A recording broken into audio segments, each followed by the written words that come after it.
comment vous êtes le produit et pas le client. On va voir aujourd'hui qui vend vos données. J'avais envie de l'appeler le vautour ou les vautours de l'Internet, mais j'aime bien les vautours comme tous les animaux. En revanche, je n'aime pas ces data brokers, comme on appelle ça en anglais. Donc on va parler du marché sombre des data brokers qui agissent en toute impunité et pour lesquels nos gouvernements sont complices. Alors, bonjour à tous. La liberté, le respect de la vie privée et le fait d'être en sécurité constituent les bases de nos démocraties. Aujourd'hui, ces valeurs sont remises en question par les acteurs du numérique et nos gouvernements. Cette balado-diffusion vous aide à protéger votre vie privée, à sécuriser vos données et à reprendre le contrôle sur le numérique. Notre objectif, plus de liberté et de minimalisme, le tout avec un minimum de jargon technique, mais un maximum de bonne humeur. Le principe, un podcast brut de décoffrage, sans montage, sans musique, mais sans compromis, et qui va vous enseigner tout ce qu'on aurait dû apprendre concernant le numérique. Vous pouvez m'appeler Survivant Numérique, j'ai un script à la main, parfois je le lis et parfois je m'en éloigne, ça dépend de mon inspiration. Alors bienvenue dans Survie Numérique, bienvenue dans la résistance face aux GAFAM et aux capitalistes de surveillance, et donc aujourd'hui, le marché sombre des data brokers, ou comment vous êtes le produit et pas le client. Alors, on va parler des data brokers. Donc, ce n'est pas une nouvelle bande de super méchants dans un film de super-héros. C'est une industrie entière qui gagne des milliards en vendant vos données sans que vous ne touchiez un centime.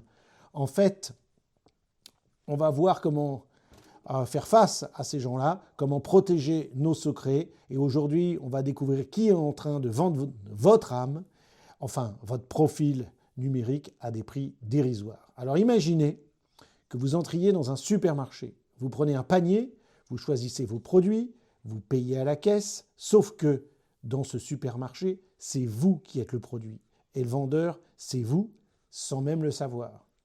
Accrochez-vous, on va ouvrir les rideaux de ce marché noir des données et voir comment vous pouvez arrêter d'être la marchandise gratuite. C'est parti.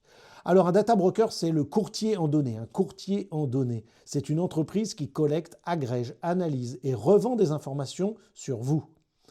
Ils ne vous vendent rien à vous. Ils ne vous envoient pas de spam directement. Ils vendent votre profil à des tiers, des annonceurs, des assurances, des banques et même parfois des agences gouvernementales. Alors comment font-ils ? Eh bien, ils sont partout. Dans les applications gratuites. Exemple, vous téléchargez une lampe torche pour votre téléphone. On l'a tous fait. Et on s'aperçoit en regardant les permissions qu'elle utilise notre localisation, c'est-à-dire le GPS de notre téléphone, que cette lampe demande la permission au téléphone de savoir où vous êtes au mètre près. Pourquoi ? Par exemple, pour vous vendre des pubs de restaurants à proximité. Les sites web, vous cliquez sur un article et puis tout d'un coup, un cookies vous suit de site en site. Évidemment pas si vous suivez les recommandations de notre podcast et de notre site survienumérique.com. Alors les achats en ligne, vous achetez des couches, bravo, maintenant vous êtes ciblé par des assurances vie et des écoles maternelles. D'autant plus que la plupart des gens ont aujourd'hui une carte de fidélité dans leur magasin de prédilection, supermarché et autres. Donc ils savent exactement ce que vous achetez, quel est votre profil, etc. Et puis il y a les réseaux sociaux, ça vous le savez déjà, vous postez une photo de votre chien et ces brokers, ces courtiers en données savent que vous aimez les animaux, que vous avez 35 ans, que vous habitez à Lyon et que vous cherchez un emploi. En fait, en 2026, on sait qu'il existe des milliers de ces courtiers. Alors certains sont connus, il y a par exemple Axiom, A-C-X-I-O-M, il y a Experian, E-X-P-E-R-I-A-N, mais d'autres sont des ombres invisibles qui opèrent dans l'ombre du web.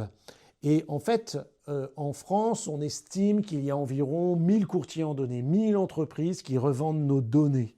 Aux États-Unis, ne serait-ce que Google revend ses données à plus de 10 000 de ces courtiers.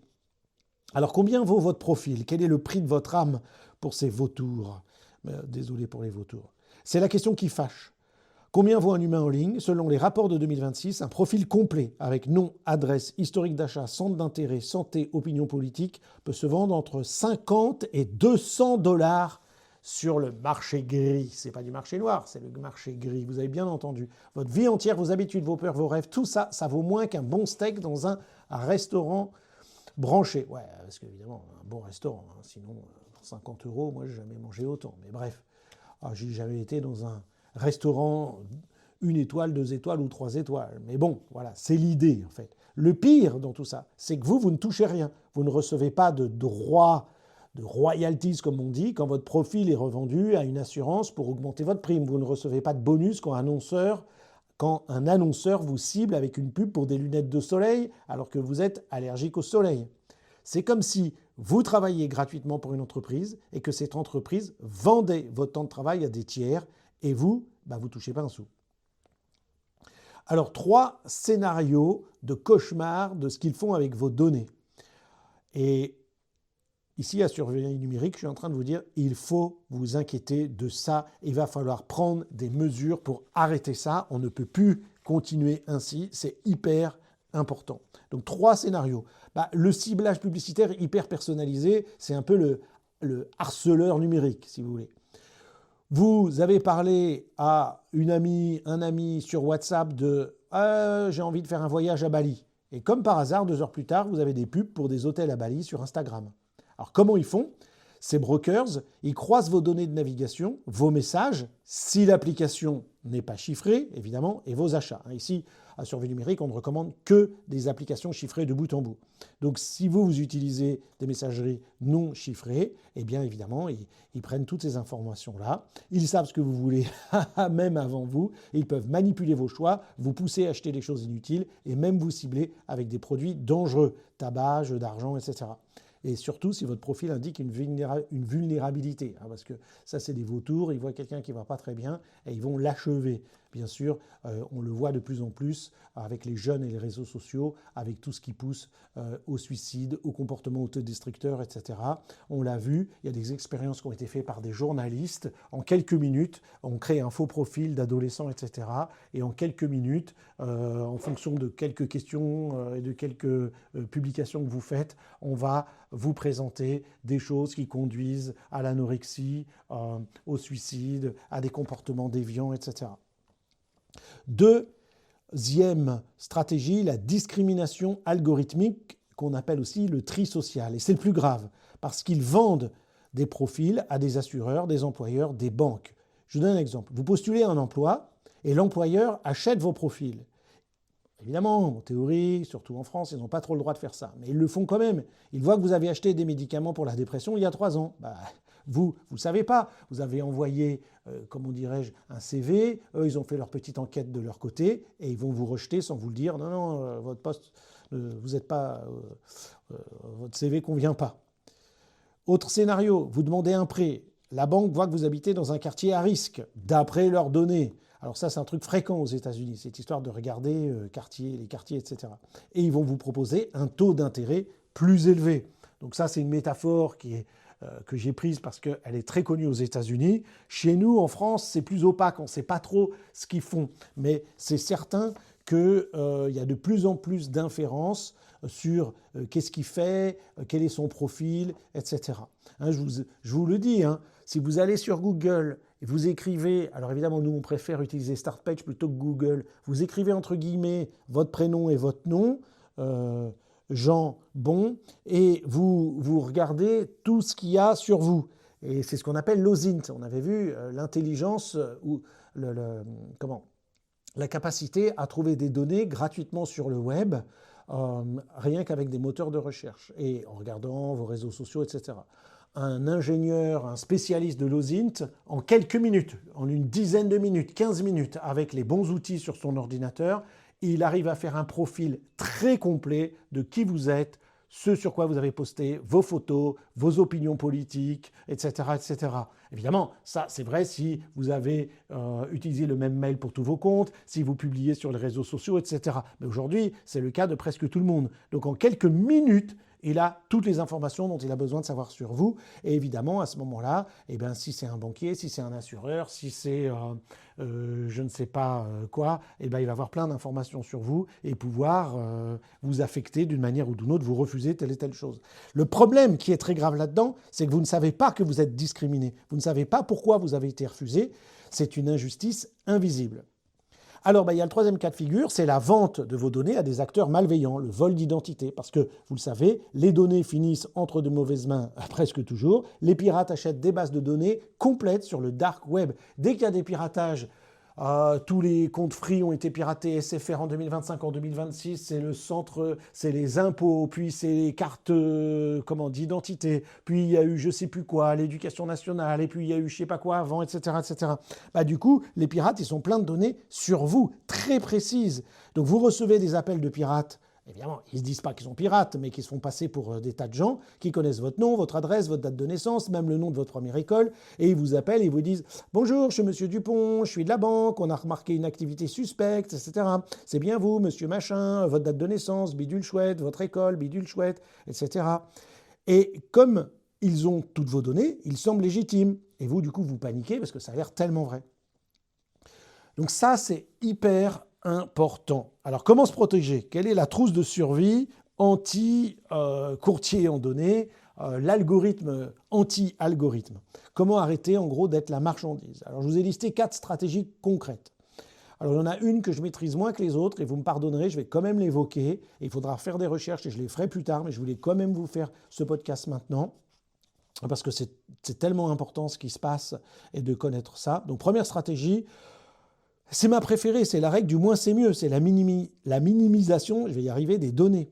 On ne donne que le strict minimum. C'est-à-dire qu'il y a des tas de gens qui nous demandent « Ah, c'est quoi votre nom, votre date de naissance ?» Mais pourquoi vous avez besoin de ça? Sans arrêt, pourquoi vous avez besoin de ça? Là, il y a quelques jours, j'ai dû louer un camion de location pour faire le déménagement d'un de mes enfants.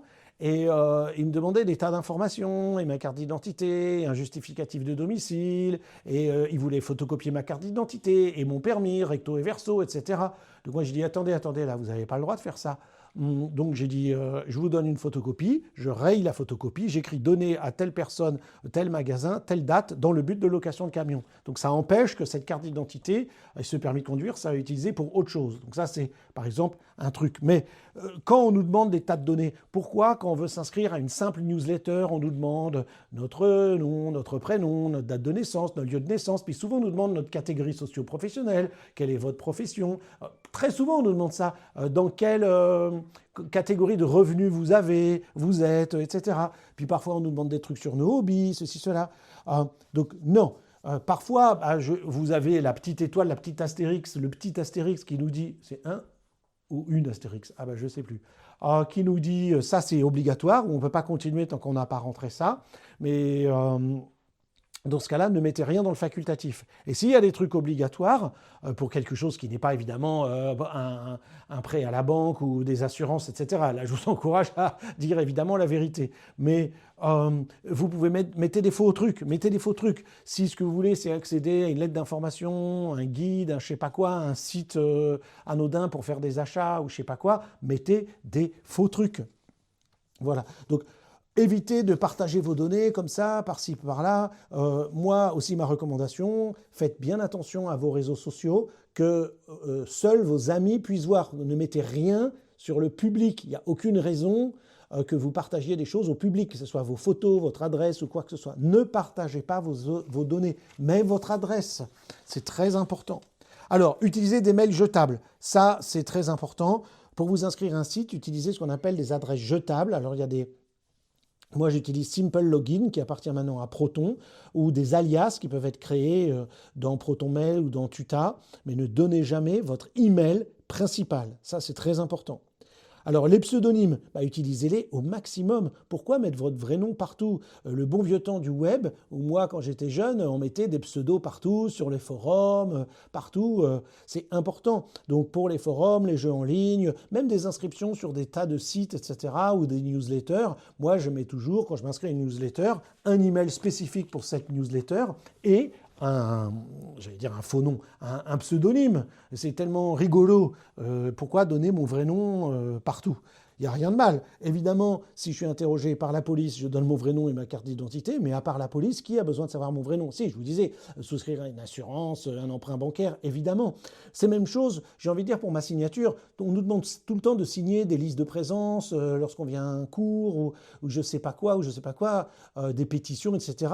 Ne mettez pas votre vraie signature comme ça. Vous êtes dans la rue, quelqu'un vous demande une pétition, ah, c'est Greenpeace, c'est pour protéger les animaux, machin et tout, très bien, allez-y, remplissez la pétition avec votre vrai nom, votre vrai email et votre vraie signature à des gens que vous ne connaissez pas dans la rue, qui ont vaguement un badge, des jeunes, on ne sait pas s'ils vont photocopier ces données, les partager, en plus il y a votre email avec, et votre signature sur le même papier. Wow, réfléchissez.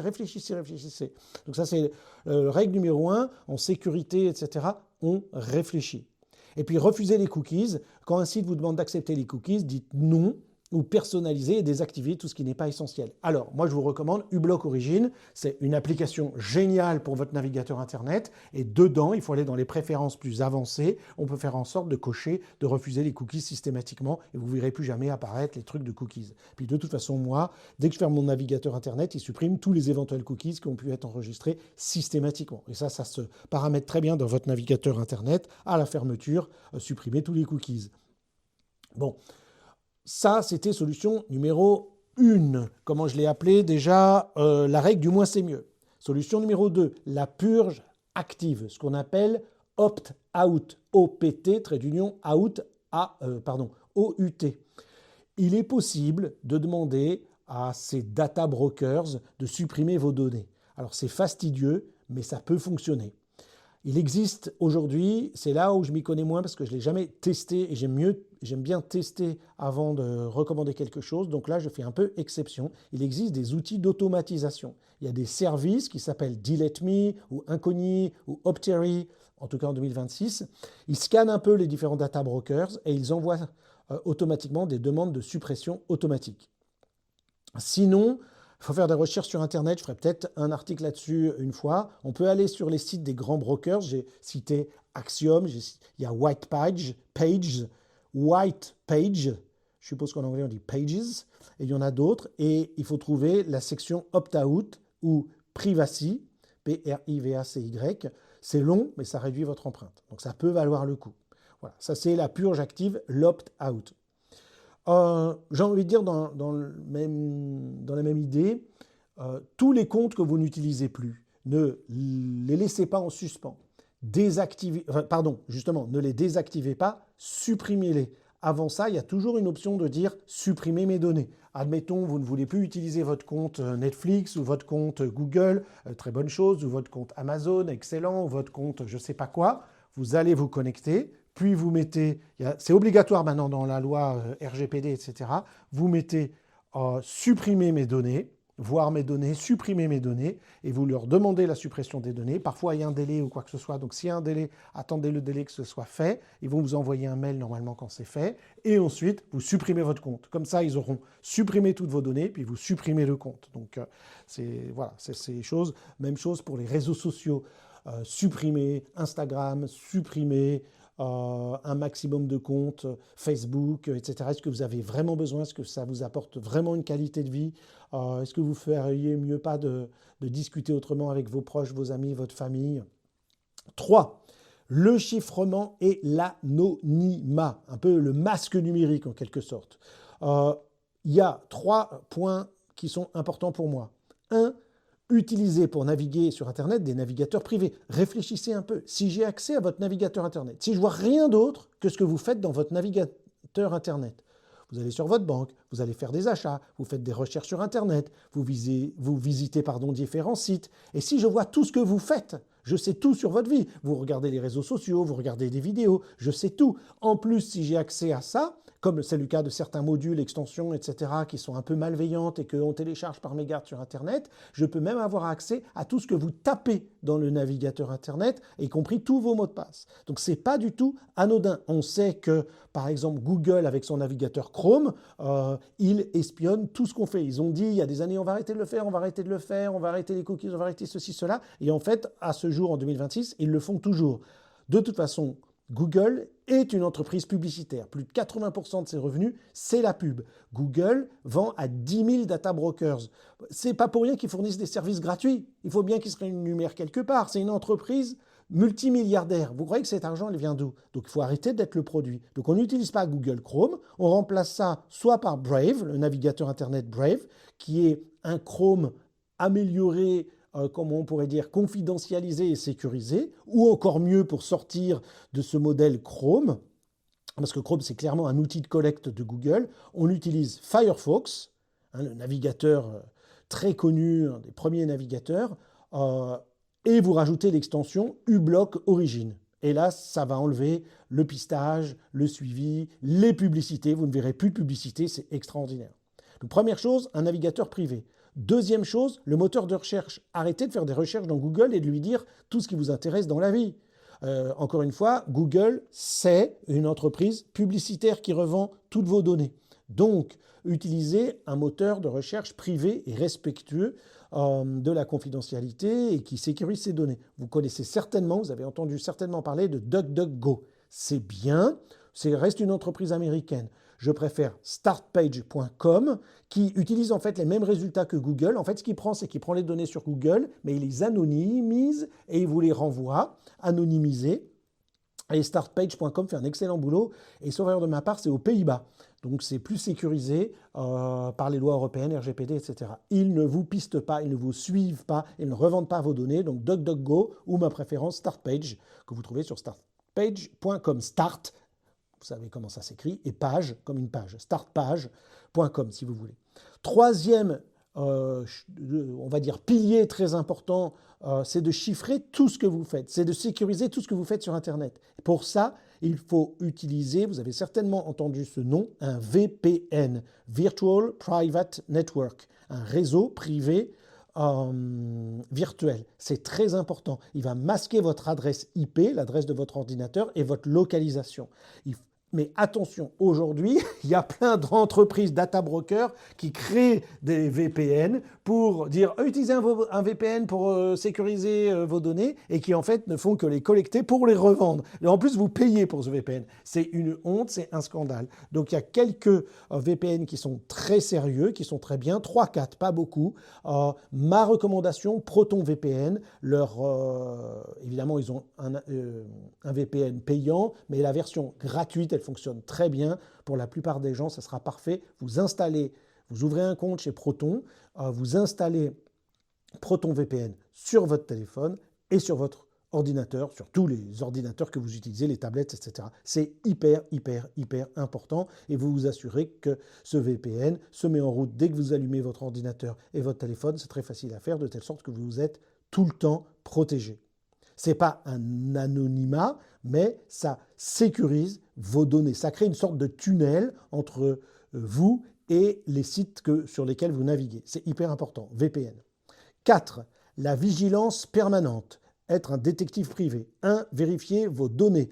Utilisez des outils comme Have I Been Pwned. Ça, c'est très important. Pwned, ça s'écrit P-W-N-E-D. C'est un site où vous pouvez mettre tous vos mails que vous avez utilisées dans votre vie, toutes vos adresses e-mail que vous avez utilisées dans votre vie, même des anciennes adresses e-mail ou des adresses que vous utilisez pour le boulot, le perso. Vous allez voir si des sites ont été compromis. Et ils ne vous ont pas écrit pour dire qu'ils ont été compromis. Exemple, moi, il y a un des mails que j'utilisais pour le boulot, que j'avais utilisé pour ouvrir un compte pour courir, là, une application de running et tout, et ça a été piraté. Et donc, heureusement que j'utilise des mots de passe différents sur chaque site, parce que sinon, ils avaient mon email et mon mot de passe qui a été piraté. Donc, dans ce cas-là, allez sur les comptes en question, modifiez le mot de passe, supprimez les comptes et vérifiez que ce mot de passe, vous ne l'avez pas utilisé ailleurs. Donc, ça, c'est important. Il y a un truc que vous pouvez faire aussi, c'est point 2, c'est surveiller vos comptes. Je m'explique. Il y a une possibilité sur certains sites de leur demander qu'à chaque fois que vous vous connectez, vous recevez un email. Par exemple, il y a des sites de banque où vous dites à chaque fois que je me connecte sur le site de banque, je dois recevoir un email. C'est une alerte de connexion. Et ça, c'est intéressant parce que, évidemment, c'est un peu chiant parce que je me connecte à ma banque et puis immédiatement, je reçois dans ma boîte mail, vous vous êtes connecté à votre banque à telle heure à partir de telle adresse IP. Évidemment, si vous utilisez un VPN, ce sera une fausse adresse IP, mais c'est pas grave, on s'en moque. Et si vous rentrez chez vous le soir et que vous avez ce mail qui dit que vous êtes connecté à la banque et que vous ne l'avez pas fait, ça veut dire que quelqu'un a piraté votre compte en banque. Donc ça, c'est hyper important. Tout de suite, il faut alerter la banque, dire attention, j'ai reçu cet email, je ne me suis pas connecté à mon compte, etc. Donc ça, on peut le faire pour différents sites officiels et importants. Par exemple, moi, je fais ça pour différents sites de mail, par exemple, à chaque fois que je me connecte, ou Bitwarden, qui est mon gestionnaire de mots de passe. Quand je me connecte sur le site, je peux voir qui s'est connecté, quand, à quelle heure, etc. et m'envoyer un mail dans certains cas. Ça, c'est très important. Et puis, bon, le truc que vous ne ferez pas, mais je vous le dis, lire les politiques de confidentialité des sites sur lesquels on s'inscrit. C'est ennuyeux. Si vous n'êtes pas avocat, vous ne comprendrez rien. Et même eux, c'est fait pour pas qu'ils comprennent. Mais au moins, vous pouvez regarder la section partage des données. Et en fait, si on était vraiment honnête, si on considère que c'est flou, on fuit et on ne s'inscrit pas au truc. Ça m'est déjà arrivé, on dirait non, c'est quoi ce truc-là? On fuit. Alors, personnellement, on sait que vous ne le ferez pas, mais on devrait déontologiquement dire, attends, les GAFAM, là, ils respectent rien, c'est une honte. Allez hop, on dégage, on n'utilise pas ces gens-là. Et si tout le monde le faisait, il n'y aurait plus de problème. Bon, comme ce n'est pas toujours possible, si vous utilisez navigateur privé, moteur de recherche confidentiel, un VPN, et puis d'autres stratégies que je vous ai dit pour ne pas utiliser votre vrai mail, utiliser des pseudonymes, etc., supprimer les cookies systématiquement, installer le bloc origine, ça va limiter largement, ça va cloisonner les choses. Donc je vous donne un petit scénario pratique, un petit plan d'action. Alors en gros, après avoir écouté ce podcast, il y a 4 choses que vous allez faire. 1. Vous allez, si possible, changer de navigateur Internet, arrêter d'utiliser Chrome, télécharger Firefox et installer dessus uBlock Origin. Très facile, ça vous demande moins de 15 minutes. Ensuite, renseignez-vous sur comment faire pour créer une adresse mail jetable et puis ensuite changez votre inscription sur 3 sites que vous utilisez rarement. On commence par les sites que vous utilisez rarement déjà. Puis ensuite, vous allez sur le site Have I Been Pwned, P-W-N-E-D, et vous vérifiez vos emails. Vous écrivez dedans différents mails que vous avez utilisés dans votre vie. Et regardez les résultats. Et si vous êtes compromis, et il y a de fortes chances que ce soit la quasi-totalité des Français ont été compromis, leurs données ont été compromises en 2025 et en 2026. Donc, à ce moment-là, allez sur ces sites, changez votre mot de passe, supprimez ces comptes si c'est des vieux comptes que vous n'utilisez plus, en prenant soin de trouver la rubrique « Supprimer ces données ». Normalement, avec la RGPD, c'est obligatoire. Moi-même, sur mon site survienumérique.com, il y a une rubrique « Je demande à avoir mes données, à supprimer mes données ». Les gens peuvent le faire en ligne en cliquant sur un bouton automatiquement. Enfin, soyez curieux. Allez, non pas sur Google, mais sur startpage.com et vous écrivez entre guillemets votre nom. Jean, qu'est-ce que j'ai donné tout à l'heure comme exemple stupide? Jean Aymar, bon, c'était pas celui-là, c'est pas grave.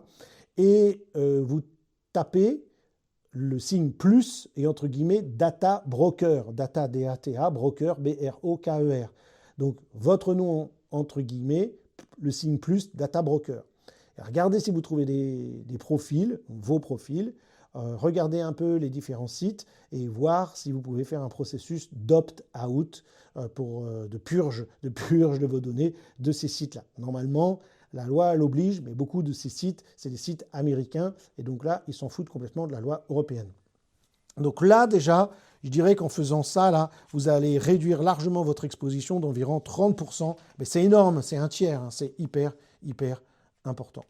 Donc voilà pour cet épisode de podcast. Il faut voir que ces data brokers, ce sont des parasites invisibles qui se nourrissent de vos données.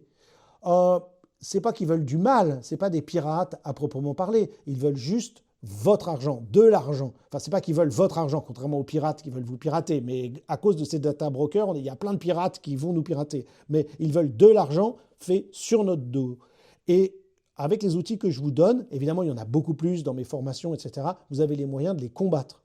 Donc la vie privée, ce n'est pas quelque chose que vous perdez. C'est quelque chose, parce que c'est ce que la société veut nous faire croire aujourd'hui. Il n'y a plus de vie privée, gna, gna, gna. Non, c'est quelque chose que vous devez défendre. Chaque fois que vous refusez un cookie, chaque fois que vous utilisez un email jetable, chaque fois que vous supprimez un compte, vous gagnez une bataille. Alors si vous voulez aller plus loin, rendez-vous sur survienumérique.com. En particulier, vous allez trouver des guides, des listes, des articles, des parcours interactifs gratuits. Vous allez trouver l'inscription à la newsletter et ma formation exclusive en 10 modules pour reprendre le contrôle sur nos données. C'est hyper important. Et si ce contenu vous a plu, laissez un avis sur votre plateforme d'écoute. Partagez cet épisode de podcast à vos amis qui se retrouvent encore avec plein de publicités et qui sont ciblés par les data brokers.